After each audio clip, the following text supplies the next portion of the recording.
தன் மனையிலே இருந்த கேழ்வரகை எடுத்து கடியாக கிண்டினார். அந்த கடி உணவை சிவபெருமானுக்கு படைத்தார். அடுத்த வேளைக்கும் அந்த நாவுக்கரசர் பெருமானுடைய தேவாரத்திலே திருவாலங்காடை பற்றி என்ன பேசுகிறோம் என்று அறிஞர் நாம் ஒப்புடுகின்றோம்.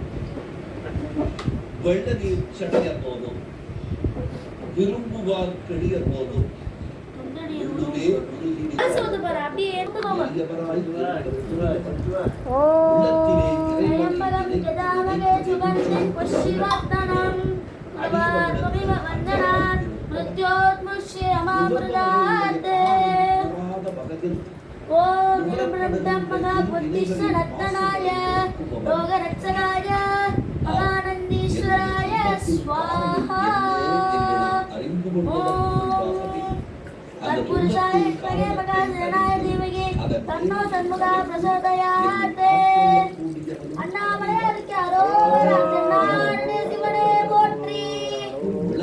நாட்டவர்க்கும் இறைவா போற்றி, ஏகம்பத்துரை என்றாய் போற்றி, பாகம் பெண்ணொரு ஆனாய் போற்றி, அண்ணாமலை மன்னா போற்றி, கண்ணார முதக்கடலே போற்றி, காவாய்